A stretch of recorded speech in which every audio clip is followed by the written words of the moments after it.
do the job, if the judiciary can't do the job, then you say, you know what, when we get the ballot, we're going to hold the regime accountable. But even the ballot has been taken away from the Ugandan people.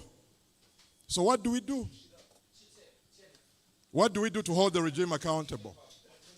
And that's why, as a diaspora, we have made a decision that we have to go after these leaders to make sure that corruption stays in their districts.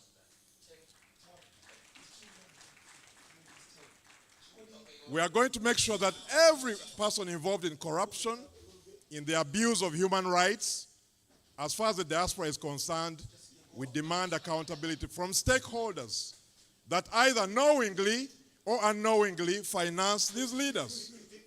We have the World Bank, we have the IMF, we have the US government, the European Union, and others. They send aid, they give loans to the regime, but we want to make sure that taxpayers in the diaspora understand that each dollar they give to their governments sometimes contributes to Olivia Lutaya being in jail for 4 years without accountability. That every dollar that taxpayers give in Europe, in UK and other countries contributes to the arrest and abduction of Achileo and others, either knowingly or unknowingly.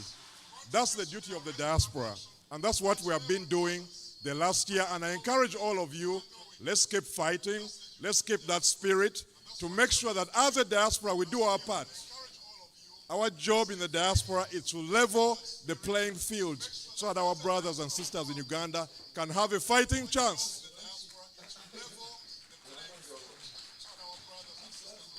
So let's organize. Let's organize in the diaspora, which we have done well this year. Let's mobilize by growing our chapters. And I've always mentioned this, that our duty as opposition leaders and supporters is not to preach to the choir. We need to find the people who are on the fence, the people who are not converted to our message, and try to bring them in this room.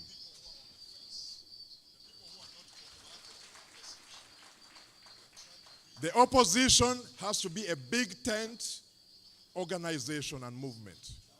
We don't discriminate whether on gender or race or tribe.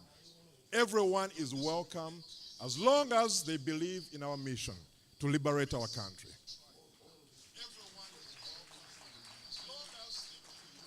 So I implore you, my brothers and sisters in the diaspora, that we need to be welcoming. Whether we're on social media, whether we are on media outlets, the way we conduct ourselves, the way we talk to individuals, we need to be welcoming. We need to listen to what other people think. Why are they on the fence? Because every Ugandan in the diaspora is here because they couldn't get a job back home, they couldn't get a good education, or any other reason that brings it here. It's because of the challenges we are facing back home. So the question is, if they know that there's a lot of suffering back home, that they lack job opportunities, why are they not in this room? Why are they not joining the movement? So that's the question we need to ask ourselves, that how do we grow our tent so that those individuals know that the root cause of their suffering, the root cause of unemployment is because of Museveni and his family. That's our challenge as a diaspora and as a movement. And that's what we have been working on as a diaspora, to make sure we grow our wings, not just in the Ugandan diaspora. I have my brothers and sisters from Swaziland, he's here.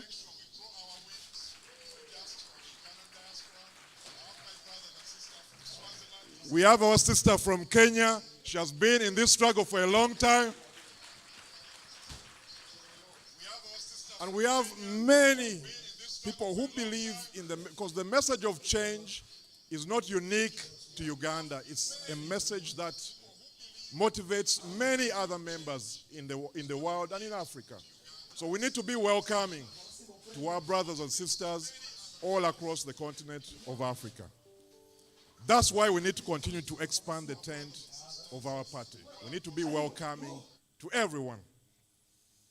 And before I wrap up, my points.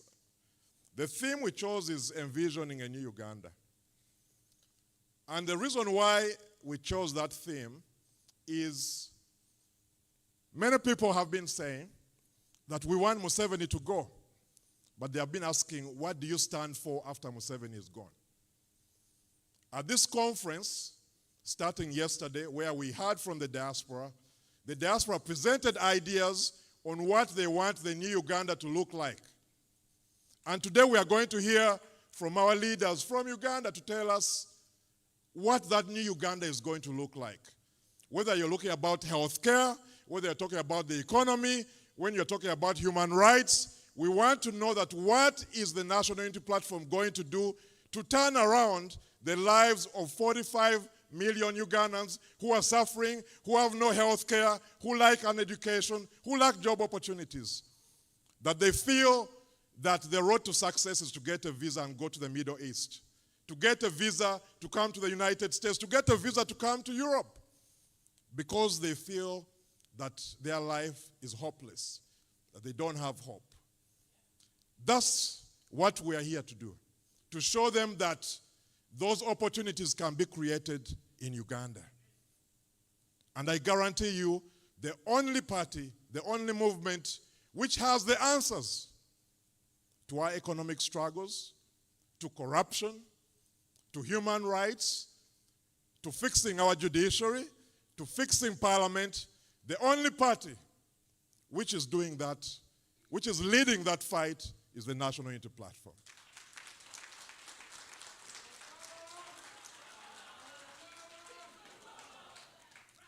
And the leader, every party needs a leader. Every movement needs a leader. And the leader who has shown us the way. The leader who we believe in. The leader who has shown that he can make tough decisions. And it doesn't matter if you are his vice president, if you are his friend, if you fail to lead by example. Ebikolwa byo. Ebikolwa byo. Abantu balabira ku ki?